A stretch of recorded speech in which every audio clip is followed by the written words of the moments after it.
പെട്ടെന്ന് സമരം ഉണ്ടാകാനുള്ള എല്ലാ സാധ്യതയും കാണുന്നുണ്ട്. അതെ, ഇത് പറയുന്നത് 5 ഡേ ബാങ്കിങ് കിട്ടാൻ ഇനി കറുത്ത ബാച്ച് കുട്ടണമെങ്കിൽ അങ്ങനെ ഞാൻ കുത്തി. അല്ല, 5 ഡേ ബാങ്കിങ്ങിന് വേണ്ടിയാണ് കറുത്ത ബാച്ച് ധരിക്കാൻ പറഞ്ഞത്. നിന്നോടാരാ പറഞ്ഞേ? പിന്നെ അതല്ലേ അല്ല, അപ്പൊ നീ PLA പ്രശ്നം ഒന്നും അറിഞ്ഞില്ല അല്ലേ? PLA ഒക്കെ കിട്ടുകയും ചെയ്തു, കഴിഞ്ഞ മാസം തന്നെ ചെലവാക്കുകയും ചെയ്തു. അത് ശരി. ഇപ്പൊ എങ്ങനെ ഇരിക്കണേ? എടാ, നീ കരുതുന്നത് പോലെ 5 ദിവസത്തെ ബാങ്കിങ്ങിന് വേണ്ടിയല്ല UFPU ഇത്രയും പെട്ടെന്ന് ഈ സമരത്തിലേക്ക് കടന്നത്. നമുക്ക് കിട്ടിയ PLA ഉണ്ടല്ലോ, അത് ബേസിക് പേയും DAയും കൂടി ചേർന്നിട്ടുള്ള തുകയാണ്. ഇത് നമ്മുടെ UFPU സംഘടനകളും അതുപോലെ IBAയും കൂടി ചേർന്നുകൊണ്ടുള്ള ഉഭയകക്ഷി കരാറിന്റെ ഭാഗമായി വന്നിട്ടുള്ള ഒന്നാണ്.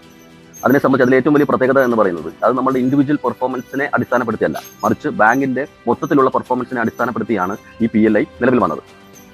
പാർട്ട് ടൈം ജീവനക്കാർ മുതൽ സ്കെയിൽ 7 വരെയുള്ള ജീവനക്കാർക്ക് ഏകീകൃത രീതിയിലാണ് ഇത് കിട്ടുന്നത്. പക്ഷേ ഇപ്പോൾ DFS ഇതിനെല്ലാം തകിടം മറിച്ചുകൊണ്ടുള്ള ഒരു പുതിയ സംവിധാനവുമായിട്ടാണ് മുന്നോട്ട് വന്നിട്ടുള്ളത്.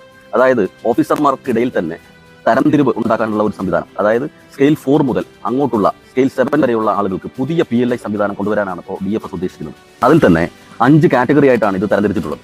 0%, 20%, 40%, 60%, 80%, 100% എന്നൊക്കെ. അപ്പം ഇവർ പെർഫോം ചെയ്താൽ തന്നെ ഇവർക്ക് PLI കിട്ടാത്ത ഒരു സാഹചര്യം വരാനുള്ള സാധ്യതയുണ്ട്. അപ്പൊ അവർക്ക് പൈസ കിട്ടില്ലാന്നാണോ? എല്ലാവരും നന്നായി പെർഫോം ചെയ്താൽ പോലും PLI കിട്ടിയെന്ന് വരില്ല. 15 ദിവസത്തെ PLIക്ക് പകരം 365 ദിവസത്തെ പുതിയ സ്കീമാണ് ഇതിൽ പറയുന്നത്. അതെ, PLIയിലും ആനുപാതികമായി കുറവുണ്ടാവും. 2025 ജൂണിൽ ലേബർ കമ്മീഷൻ പറഞ്ഞതാണ് ഈ DFSന്റെ PLI സ്കീം ഹോൾഡ് ചെയ്യാനും അതുപോലെ തന്നെ IBAയും UFPU സംഘടനകളും കൂടി ചേർന്ന് ഇതിന്റെ പ്രശ്നത്തിന് ഒരു പരിഹാരം ഉണ്ടാക്കാൻ.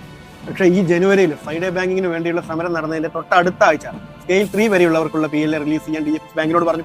ഈ മാർച്ച് 9 നടന്ന കൺസിലിയേഷൻ മീറ്റിംഗ് UFPU കാര്യം വീണ്ടും അവതരിപ്പിച്ചപ്പോൾ ലേബർ കമ്മീഷൻ പറഞ്ഞു ഇത് വീണ്ടും നിർത്തിവെക്കാം.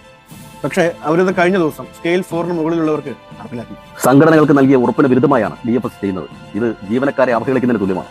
അതിനെതിരെ പ്രതിഷേധിക്കുകയാണ് UFPU. 5 വർഷം കൂടുമ്പോൾ നടക്കുന്ന ബൈപാർട്ടേറ്റ് സെറ്റിൽമെന്റുകളെ ഇത് സാരമായി ബാധിക്കും എന്നുള്ളതാണ് ഇതിലെ ഏറ്റവും വലിയ അപകടം. ഇപ്പോഴാണ് ശരിക്കുള്ള പ്രശ്നം മനസ്സിലായത്. എന്നെ പോലെ ഇതറിയാത്ത കുറെ ആൾക്കാരുണ്ട്. അത് UFPU സർക്കുലേഴ്സ് ഒന്നും നേരാവണ്ണം വായിക്കാത്തതുകൊണ്ടാണ്. ഈ വിവരം നമ്മൾ എല്ലാവരിലേക്കും എത്തിക്കണം. ഇതൊരു വലിയ സമരത്തിന്റെ തുടക്കം മാത്രമാണ്.